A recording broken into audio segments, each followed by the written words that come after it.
Bonjour à tous, j'espère que vous allez tous très bien.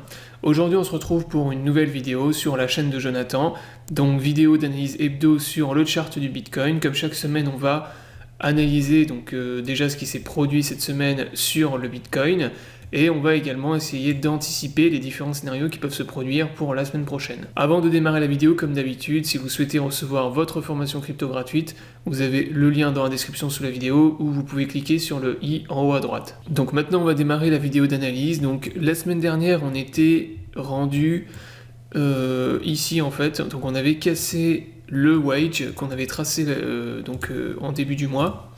Donc on avait la fameuse ligne de tendance qu'on avait ici, et derrière on a eu un Bitcoin qui est reparti dans une baisse. À partir de là, moi j'avais dit qu'il y avait de très fortes probabilités de revenir tester la résistance des 6500 $ qu'on a ici. Donc c'était la zone de résistance que j'avais tracée ici, donc j'avais dit qu'il y avait de grosses probabilités de venir faire un pullback dans cette zone. Donc là c'est ce qui s'est passé cette semaine, on est venu pullback au niveau de cette zone de résistance, on a eu un rejet derrière.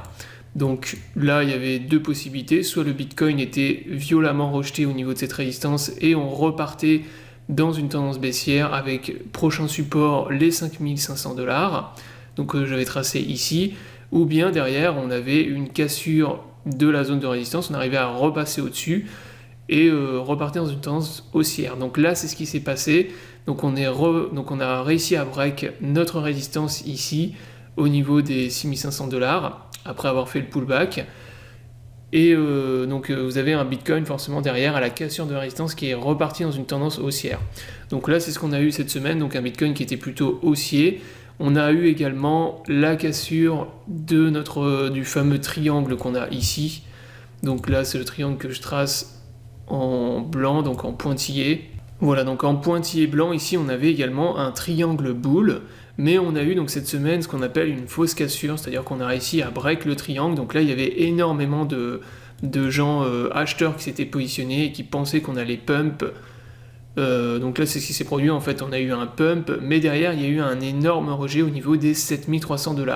Donc on n'est même pas remonté jusqu'à la résistance des 7600, donc qui est la vraie grosse résistance juste au-dessus. Et derrière vous avez eu donc un gros rejet dans cette zone, et une fausse cassure du triangle. Donc réintégration du triangle derrière.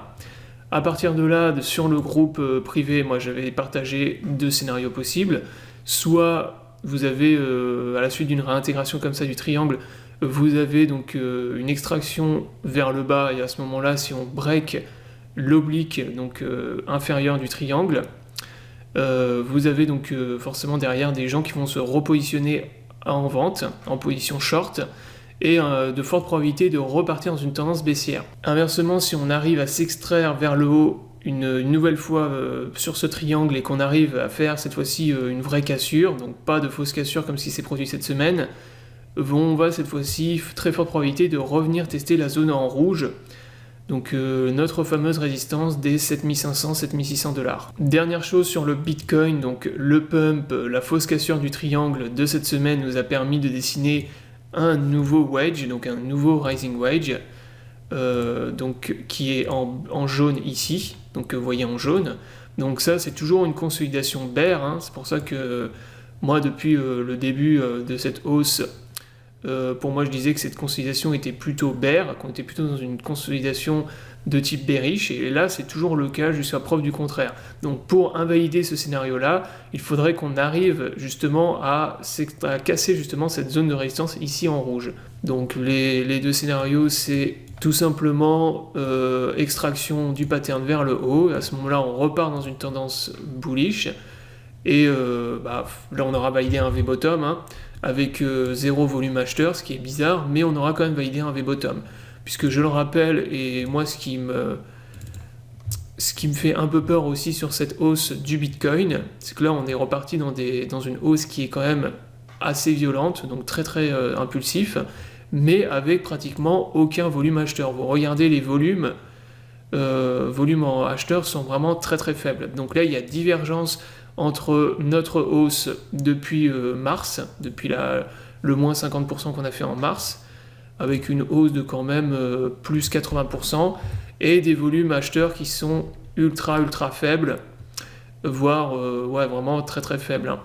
Là, il y a pratiquement autant de volume que en fait en janvier quand on montait comme ça. Donc si on break le pattern vers le haut avec la cassure de la résistance ici, on valide un V-bottom, et à ce moment-là, ici on aura fait un V-bottom avec un excès, une purge et un excès vendeur, avec une purge des longues. Inversement, si on a une cassure, extraction vers le bas avec beaucoup de volume vendeur, à ce moment-là, ça aura été un bull trap et on repartira dans une tendance baissière. Voilà, j'espère que la vidéo vous aura plu, je vous invite à vous abonner à la chaîne. Si vous souhaitez recevoir votre formation crypto gratuite, vous avez le lien dans la description sous la vidéo. Je vous souhaite une bonne journée et on se retrouve la semaine prochaine pour une prochaine vidéo.